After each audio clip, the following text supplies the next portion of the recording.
Welcome to the Big Picture Podcast. We're now in the chapter on the atomic nucleus, and we're going to do the review. Hey, but I thought maybe we should make a couple comments about the previous episode with Rocky Flats. What'd you think of that? That was really interesting. You know, I was thinking about it later as I was describing it to some friends, and I was realizing that if you hadn't told me that it was a contaminated place... You mean the area? Yeah, I don't know that I would have known that. It looked, like a regular field, right? Yeah, grasslands, there were, birds, there were rabbits, crickets. Two-headed rabbits. The two-headed rabbits. That was not real. But the thing is, one might expect if there's like plutonium in the ground that everything's just nuked and just dead, right? Yeah, I actually expected it to be more of a dust field, more barren, more just compact soil, really not living. I think that's a good segue into the first part of this nuclear chapter, where we talk about how it is that radioactivity is a natural thing. It's been here on Earth since day one. We're exposed to radiation on a daily and nightly basis. Like all of us, all the time? Well, there's radiation coming from space. There's radiation coming from the ground. There's radiation in the food we eat. There's radiation in the air we breathe. And that's not radiation created by humans. That's radiation that's what we call in the natural background. Wow, okay. So can we actually hone in and talk about what is radiation? All right. So it's a form of energy, you see. When you say energy, are you talking about something physical that can hit you? Yeah, they're actually particles, like tiny little bullets that are coming at you. Okay, so radioactivity is already in our environment, you said. Yeah. And so where is that radioactivity coming from? The ground, the sky, from the food we eat. It occurs naturally. What's the source of it? The source, it's the atomic nucleus. And that's what we're going to dig into, the atomic nucleus and how it's structured and its behavior, and how sometimes that behavior can result in the release of this thing we call radioactivity. So is there more than one type of radioactivity? We've identified 3 types of radioactivity. We call them alpha, beta, and gamma radioactivity. Alpha, beta, and gamma. Yeah, the Greek letters A, B, C. Ah. Alpha radiation consists of what we call alpha particles. And guess what an alpha particle is? Well, I asked if I could get it at the store in one of our other conversations. But an alpha particle has Actually, you can get it at the store if you get some helium. Oh. Yeah, helium gas from the store, a helium balloon. A helium particle is 2 protons and 2 electrons? And 2 neutrons. And so and in the 2 neutrons. In the nucleus, you've got 2 protons and 2 neutrons, recall from a previous chapter. And when you just have the nucleus of a helium atom, forget the electrons, just the nucleus, 2 protons, 2 neutrons, you've got what we call an alpha particle. Oh. Now, take that alpha particle and get it flying from point A to point B really fast, then you call that alpha radiation. It's like a bullet. If you're holding it in your hand, it's not going to hurt you. But if you shoot it out at hundreds of miles per hour, that bullet can very well hurt you. In fact, anything that you shoot at 100 miles an hour can hurt you. Exactly. And including the nucleus of a helium atom. Okay. That's what an alpha particle is. So it can be benign or it can be harmful? If it's going really fast, it can hurt. Okay. If it's just sitting there, it's not going to hurt. The faster it goes, the greater its kinetic energy. Okay. So, quiz time. What's alpha radiation? It's a moving helium nucleus. It's a fast-moving helium nucleus. A fast-moving helium nucleus. Yeah, it's actually been shot out of a larger nucleus, and we'll talk about that in a bit. But does this happen naturally? Yes, absolutely. Okay. All right. And then beta radiation is an electron that's moving really fast like a bullet. Okay, wait a minute. But I thought you said radiation came just from the nucleus, and electrons aren't in the nucleus. But they can be generated within the nucleus. Oh, so say more. An electron can be shot out of the atomic nucleus, and you're aptly pointing out, but wait a second, there are no electrons in the atomic nucleus. Yeah, we'll be discussing how it is a neutron can transform into a proton, and as it does so, it spits out an electron. We'll get to that. Okay, that sounds fascinating. But the electron being shot out from the atomic nucleus like a bullet is what we call beta radiation. If you're receiving beta radiation, you've got a bunch of electrons being shot at you. Ouch. Oh, okay. Mm-hmm. Yeah. So alpha radiation and beta radiation are both forms of these subatomic particles flying at very high speeds, right? Okay. They're like is there another one? Little bullets. Yeah. The alpha, beta. The third type is the gamma radiation. Now, gamma is a little bit different. Gamma is a form of light, electromagnetic radiation. And visible light has like red, orange, yellow, green, blue, indigo, violet, that we can see. And the higher the frequency, like violet, the higher the energy. You get to ultraviolet, that's even more energy. And then beyond ultraviolet, you've got X-rays. Gamma is beyond X-ray. Gamma radiation is ultra energetic. Okay. Gamma is the most destructive of them all. I'm just wondering, is there a point where that energy becomes dangerous and a point below which the energy is dangerous? It depends. Now, if you're subjected to alpha radiation, beta radiation, and gamma radiation, you might think that the gamma radiation is going to cause the most damage. Right, because it can penetrate more and it has much more energy. Right through you, yeah. But get this, the gamma radiation will kill your cell. It's gone. Okay. Your cell gets killed. That's not good. And that's actually better than if beta radiation comes in and sort of damages your cell. Oh. It hits the DNA. The cell's still alive, but the DNA gets messed up and it starts mutating in weird ways and it becomes cancerous. Okay. Not good. All right. So that's what's happening with beta. You can have super high energy, but in terms of our health, it can actually be not as bad. It depends is the answer. But what's true is that the gamma radiations have the greatest penetrating power. All right. I think we're off to a good start here. So what if you dug a hole deep into the earth? Would it get warmer or colder the farther you dug? I'm guessing warmer. Why? Well, because of radioactivity. Aha. So when they discovered radioactivity, they realized that, whoa, this might well be why it's warmer the deeper you go. You've got radioactivity going on deep in the earth, and it adds up to warm things up, and it gets so hot that the rock will melt, and you form magma. It gets so hot that the rock is more like a plastic than solid, which permits what we call plate tectonics, where the continents are able to float over the mantle and move and collide into one another to really make this earth alive. Because of radioactivity. I joke with my students like every semester. It's just too much fun. We've been looking over the periodic table, and we've been talking about the atoms and how an atom has an atomic nucleus. And in the nucleus, you have protons all clumped together. And no one questions me on that because, think about it, protons are all positively charged. How in the heck can you have all those protons held together in an atomic nucleus? Come on. There must be something else there. So the electrical force is repulsive when you have the same sign, right? Correct. So what is it? How can you have protons all next to each other in an atomic nucleus? That was a huge question. And in fact, that question made people not believe that the atomic nucleus was even possible. How can you get protons to get next to each other like that? They repel, for goodness sake. Gravity?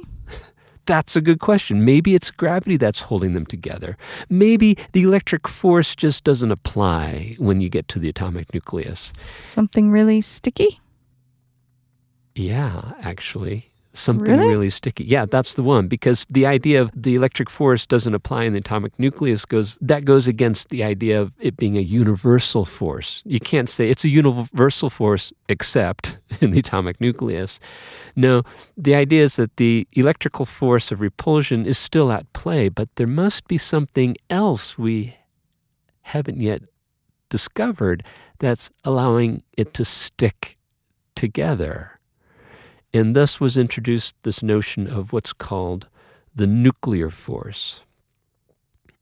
Now, the nuclear force would have to be really strong to hold protons together. So they called it the strong nuclear force. And is that like gravity? No. Oh. Gravity is attractive, right? Mm-hmm. Turns out the strong nuclear force is also attractive. Now, the electrical force can be attractive or repulsive. Gravity is only attractive. The strong nuclear force, likewise, is only attractive. And that's just the nature of these fundamental forces. Okay. So the idea is this. There's an electrical repulsion between the protons, right? Okay. But there's also an attraction between the protons.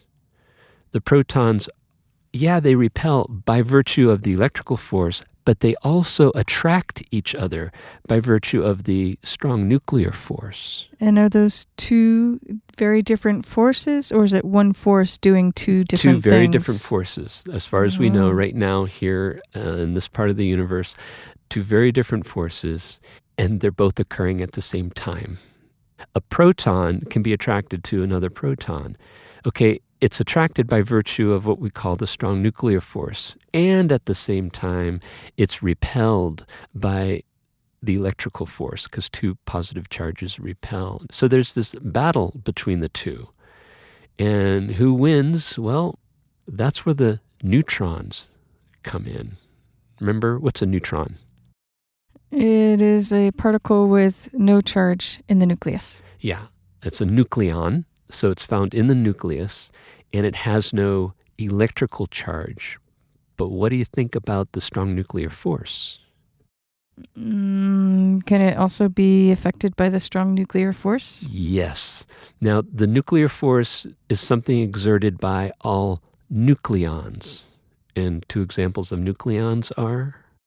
The proton and the neutron. Yeah, both of them exert this strong nuclear force. So the neutrons are also attracted to other neutrons by the strong nuclear force. Protons are attracted to neutrons by the strong nuclear force, and vice versa. And so the neutrons, understand when you start throwing them into the nucleus, they don't contribute to a repulsive force because they don't have a charge, but they do contribute to the strong nuclear force, which is attractive. So the solution to holding a nucleus together, keeping those protons together, is to start adding neutrons. As you add neutrons, you are enhancing the strong nuclear force while not doing anything to the electrical force. All right, so their influence can be like glue. So they can be actually increasing that stickiness or that what's holding the nucleus together. Yeah, excellent.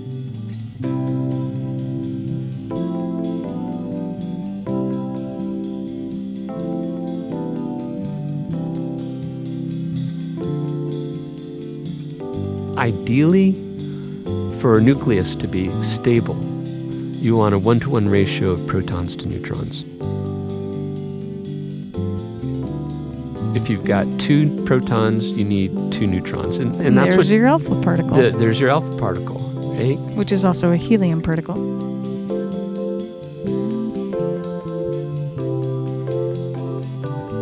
Look at carbon. Carbon has 6 protons, and the most abundant isotope and stable isotope of carbon has 6 neutrons.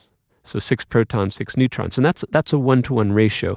And when you have that 1-to-1 ratio, you have this optimal stability to your nucleus. Because let's face it, if you took just 2 protons and tried to put them together, they would repel each other. They would repel each other. And they would also be attracted to each other. They right? would be very confused. They would be confused, but there's a difference. There would be a struggle. There is a difference, though, in that the strong nuclear force is very, very, very sensitive to distance. Okay, so meaning that if they're farther apart, then that strong nuclear force is actually weaker? It gets weaker with distance. Now, and if they're closer together, then it's strong nuclear force is even stronger. We talked about the inverse square law, where if you double the distance, it becomes 1/4 as strong. Mm-hmm. Well, with a strong nuclear force, it's not 1/d², like d squared. It's 1/d6. That is, if you double the distance, it becomes 2 times 2 times 2 times 2 times 2 times 2. It's 64. It becomes 1/64 as strong. The strong nuclear force, and believe me, this is key, is very sensitive to distance. Whereas the electrical force is subject to 1/d², the inverse square law. Yeah, it's sensitive to distance too, but nothing like the strong nuclear force, which is 1/d6. So it's 6 times more sensitive. It's exponential. Exponentially more sensitive to distance. Okay. Right? So you put two protons together, the protons are going to be vibrating, right? The moment they vibrate and they're a little bit away from each other, bam, the strong nuclear force dies out. The electrical force wins. Those two protons, they shoot off in opposite directions instantly. However, if you throw in two neutrons, the neutrons are going to be adding strong nuclear force. Yeah, and repeatedly so, because you're going to have a strong nuclear force between those two neutrons, between the two protons, between one neutron and one proton, and one proton and one neutron. Add them all up, and it helps to bind that nucleus together.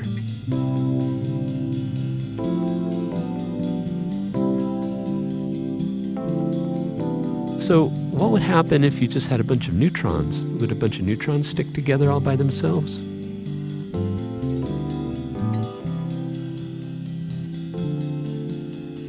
Sure. You would think, because there's no electrical force of repulsion. And it's just the strong nuclear force getting stronger and stronger with each pulling them together. neutron. That's right. Except there's one thing we haven't talked about. Ew, what's that? Just as protons need to have neutrons around them, neutrons need to have protons around them. They do. Oh. And if you have a neutron all by its lonesome without any proton around it, it gets unstable. Like, it's kind of crazy. And that neutron's going to want to have a proton around it so badly that it turns into a proton itself. It becomes a proton. And in the process, spits out an electron. So the neutron Yeah. becomes so unstable if there's no protons around it. Yeah. And it becomes a proton and spits out an electron. Yeah. Okay. So neutrons decay. So their natural state. It's kind of downhill. Guess which weighs okay. more? Which has more mass, a neutron or a proton?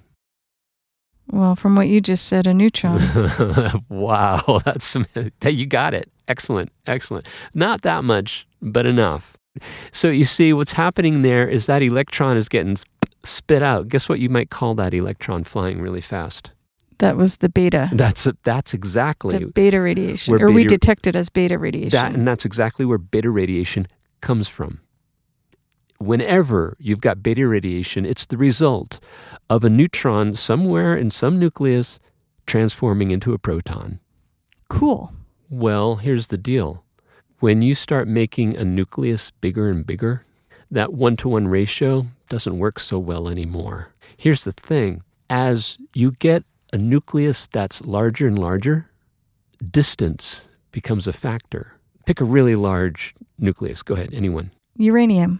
Okay, uranium is a really big nucleus. It's so big that neutrons on one side of the nucleus don't really feel the strong nuclear force so well from the neutrons on the other side of the nucleus. Same thing with protons. So a proton on one side of the nucleus doesn't really feel much of a nuclear attraction to a proton on the opposite side of the nucleus. Remember, the strong nuclear force is sensitive to distance, and that distance can be the diameter of a nucleus, which ain't much. But for a large nucleus like uranium, it's enough. So that the strong nuclear force is weakening out. So how could you possibly solve that problem?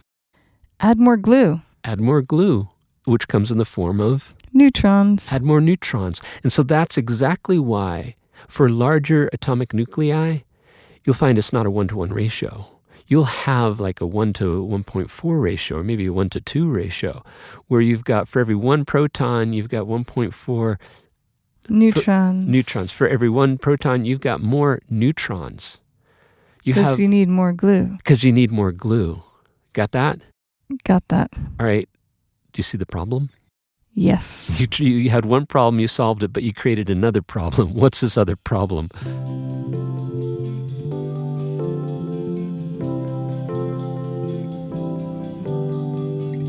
Well, the neutrons want to be closer to protons. And as you're adding more neutrons, you're not allowing that to happen. Suddenly you're having neutrons that are kind of alone.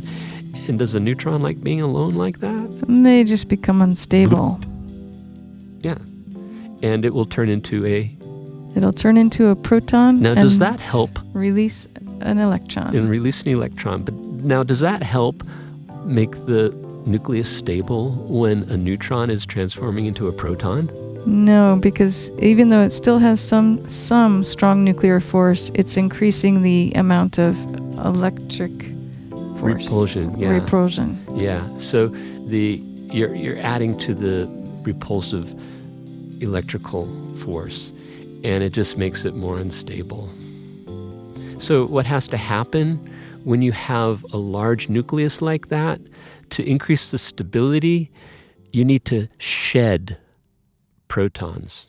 So that large nucleus will start shedding protons, and it sheds those protons in the form of alpha radiation. Alpha particles. Alpha particles. Which leave the nucleus in the form of alpha radiation. So we've covered where beta radiation comes from.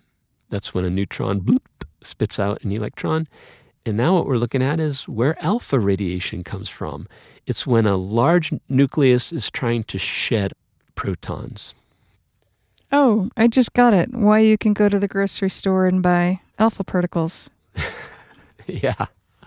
Not alpha radiation, but alpha particles. But those alpha particles have electrons with them. Yeah. The alpha particle is the nucleus of a helium atom. And the helium is in the balloon, in the birthday balloon.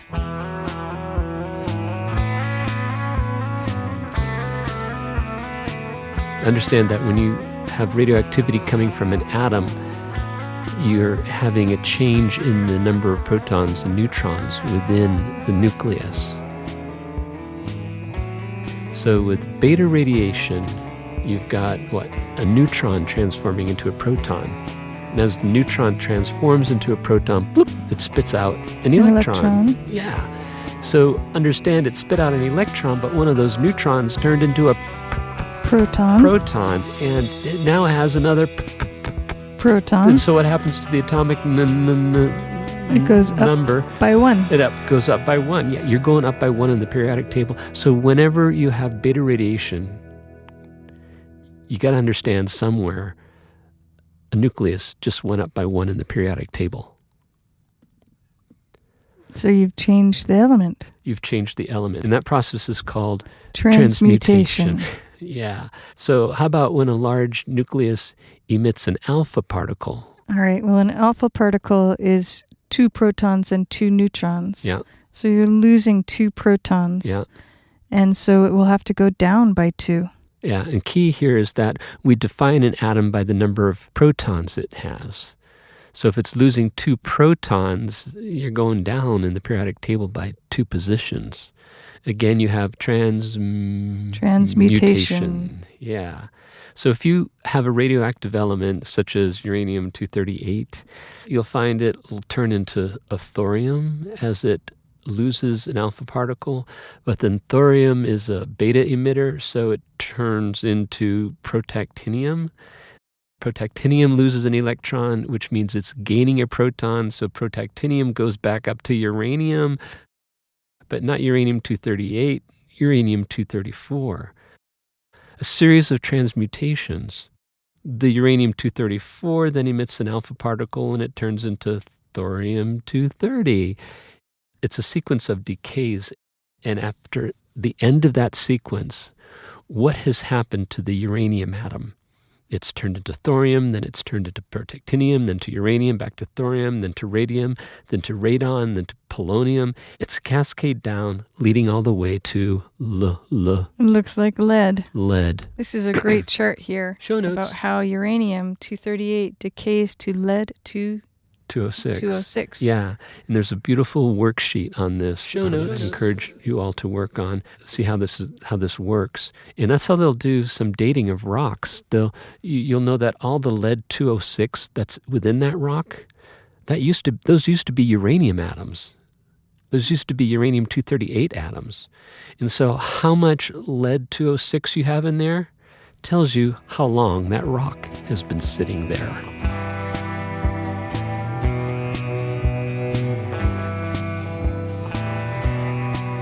In the next section, we talk about half-life. Turns out the shorter the half-life, the greater the radioactivity of the element. Well, half-life is how long it takes for a certain sample, and I guess you could say 1 kilogram of a sample to decay into another particle or element.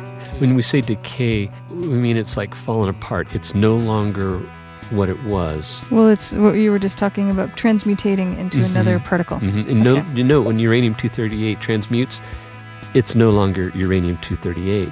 Now, if you had a kilogram of uranium-238, is it all going to disappear at once? How fast is it going to do this? That's the question. How long will it take for that transmutation to happen?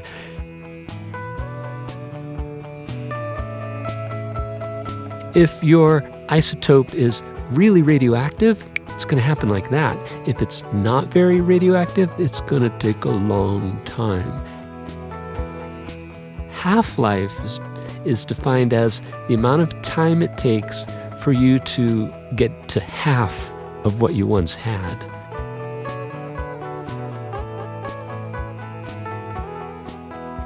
So if you start with 1 kilogram of, let's pick radium-226, after 1,620 years, you get yourself not 1 kilogram, but a half a kilogram. Radium-226 has a half-life of 1,620 years. And after that time, you're going to go from 1 kilogram of radium-226 to a half a kilogram of radium-226. Plus a half a kilogram of something else? Yeah. Okay. Plus a half a kilogram of something else. It just didn't disappear, vanish from the universe. It's still there, but it's no longer radium-226. And then after another 1,620 years, you're going to have half of that, and so forth and so forth. You just get less and less and less. Now, if radium-226 had a half-life of 5 seconds, after 5 seconds, you go from 1 kilogram to half a kilogram. It would be releasing a lot of energy. Yeah, and that's to say you've got alpha particles shooting out like crazy, beta particles shooting out like crazy, gamma rays shooting out like crazy. You don't want that substance in the palm of your hand. It's very radioactive. If you have a short half-life, that means it's like maybe blowing up like a hand grenade. It's hard to use that analogy, but that's really what it's like. Particles just shooting off in all directions. Uranium-238, interestingly, has a half-life of about 4 billion years. But our planet's only 4.5 billion years old. Yeah. So half of it's already gone? Yeah. Okay. Uh-huh. And we still have a lot of it there, the original stuff there. It takes its time. So really, if you have a substance and you don't want it to cause you much harm, you want a really long half-life.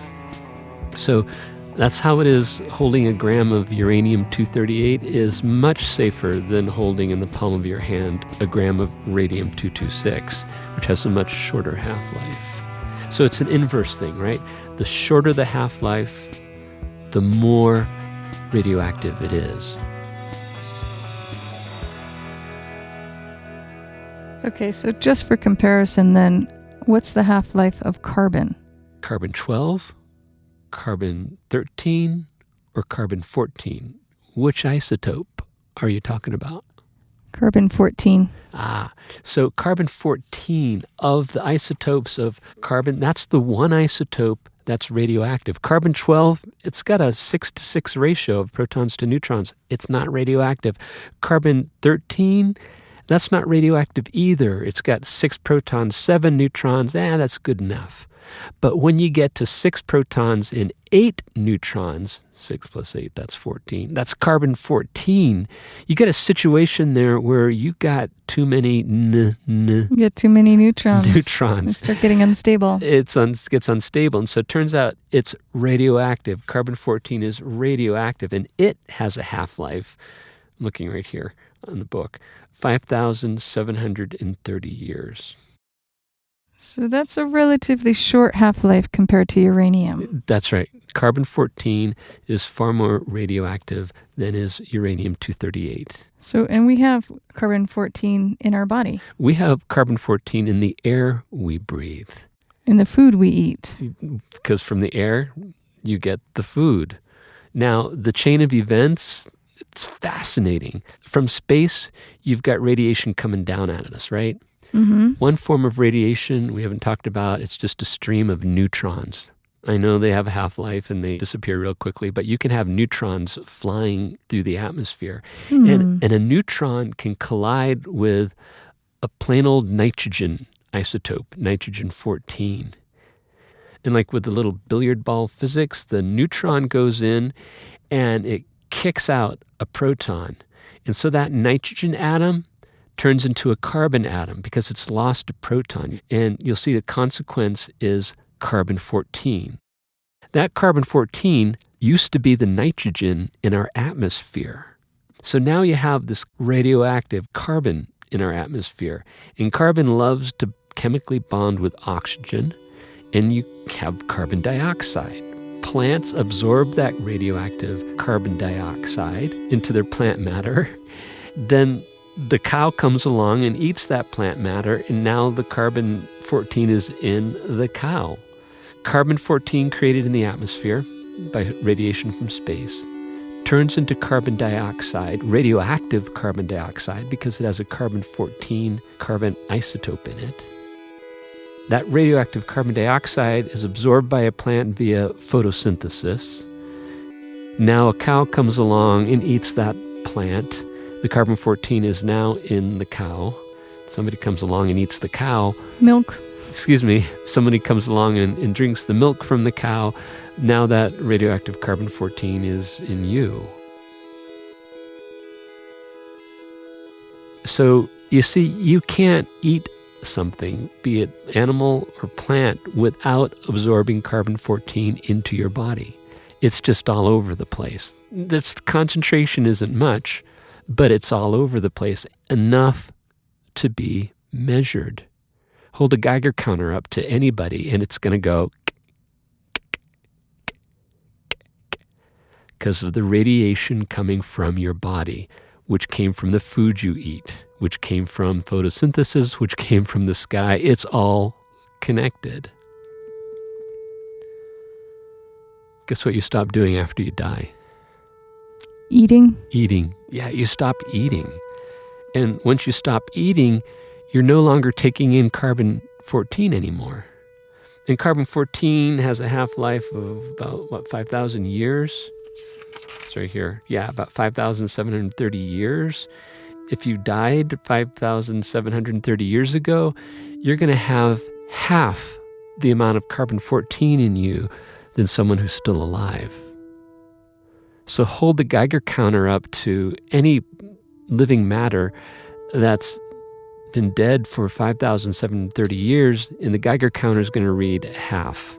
You can flip that around and go, hold the Geiger counter up to something that it's reading half of what should be normal. From that, you can deduce it died about 5,730 years ago. And if it's been dead for much longer, it's going to have even less radioactivity coming from it. And we call this carbon-14 dating, or isotopic dating, radioactive dating. That's pretty cool. For carbon-14 dating, it's only good as far back to about 50,000 years in terms of being accurate, because there are changes in the amount of carbon dioxide in the atmosphere, changes in the amount of radiation that comes down from outer space. Variabilities like that give an uncertainty that gets just too much after about 50,000 years. But back to about 50,000 years, carbon dating is a wonderful tool for measuring the age of once living matter. And it could be like the straw inside an adobe brick. If it's something older than 50,000 years, you need to look to other isotopes for measuring the age. The principle is the same. You can measure how old an object is by looking at the amount of radiation that's coming from it now. And that's the principal way that things are dated, is through looking at the radiation? That's a principal way. There are other ways geologists and archaeologists do that dating. Relative dating is a good one, where you just look to see which is buried deeper. Okay. Yeah, and there are other things that we go, and Leslie, Suzanne go into with our earth science chapters. Fascinating stuff. Cool, very cool. And gosh, that brings us up to the nuclear fission and fusion. And I think this would be a great place to stop for this podcast, the first half of this chapter on the atomic nucleus. Mm-hmm. In the next podcast, we'll give more attention to nuclear fission and fusion. Hey, we'll even talk about thorium reactors. How about that? That is what I want to hear about. Then let's do it. Theme music by Zach Jeffrey. Musical flourishes by The Silent Boys. Production assistance from Greg Simmons and C-Pro Music. For show notes and more, please visit conceptualscience.com. A note of appreciation to all instructors using Conceptual Academy. Thank you for your support. And to the hardworking student, our thanks to you as well for your learning efforts, which we see as the path to making this world a better place. There's a bigger picture. That's good chemistry. Good chemistry to you.